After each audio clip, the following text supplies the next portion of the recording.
You either die the hero or live long enough to get promoted to a middle management position, which has like a ton more paperwork. Villains are one of the most compelling parts of any good story, and exploring these kinds of characters can be a lot of fun.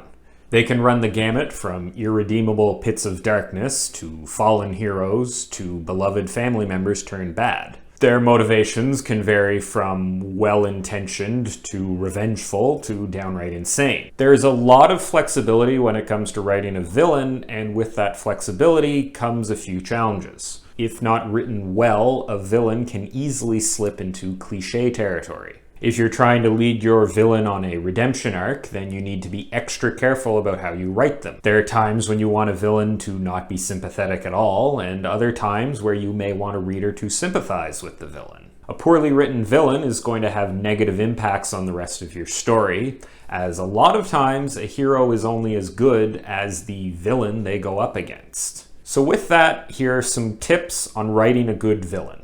Well, the villain won't be good, they'll be likely evil, but you know what I mean. Now, before we get to that, let's nail down exactly what a villain is, which is surprisingly difficult to do. A villain is not the same thing as an antagonist being the force, whether personified or not, that is working against the actions of the protagonist.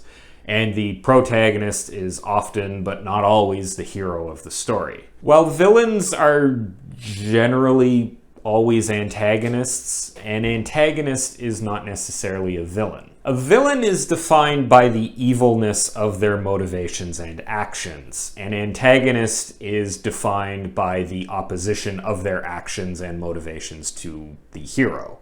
By acting in contradiction to the hero, whose motivations are by definition heroic and good, the villain is therefore evil, which makes them a villain. And this is where the definition gets complicated. You see, a villain is a villain because of their opposition to the hero and by the non-heroic nature of their actions and motivations. But you can just as easily reframe the motivations and actions of the hero in a way that they don't seem heroic. And even just judging something as non-heroic or evil is very much a decision made by the observer. A character's villain status only really exists in the context of the hero that they are opposing and the lens at which we're looking at that villain from. Change the hero or the circumstances in which the villain is acting, and the villain might not be a villain anymore.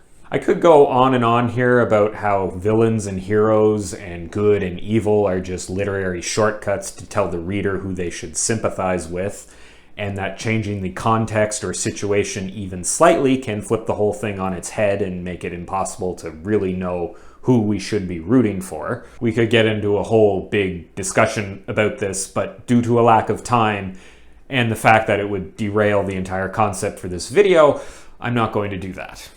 Instead, let's make sure to always frame the discussion with that context in mind. When we talk about a villain, we are always talking about them in the context of the hero that they are opposing. So with that, let's get to the actual tips. Tip number 1, consider what you want to do with the villain.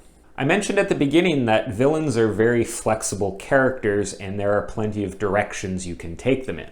They could be on their way to a redemption arc, they could be a dark reflection of the hero, they could be a former ally turned bad.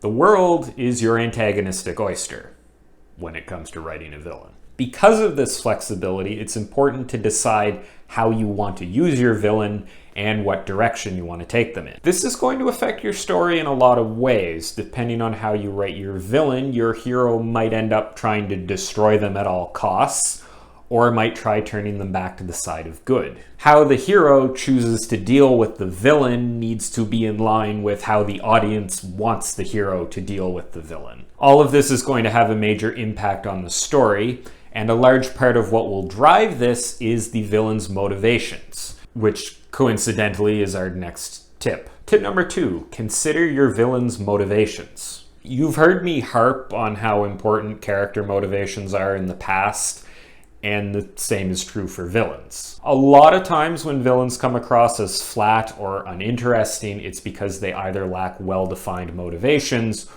or their motivations are cliched. A villain seeking money or power or world domination is such a cliche that no one is going to find such a villain compelling. In order to create a compelling villain, they need to have a compelling reason for doing what they do. This is especially important if you want the audience to sympathize with the villain, or if you want the story to play into the gray area between good and evil.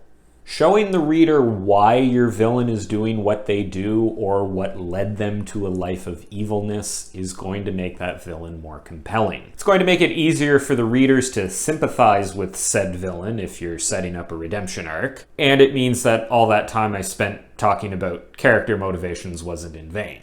Of course, a big part of character motivation are the life experiences that have shaped who that character is. I wonder if this is going to become the next tip. Tip number 3, consider your villain's backstory or lack thereof. This one is technically optional, as a lot of great villains out there don't have a well-defined backstory.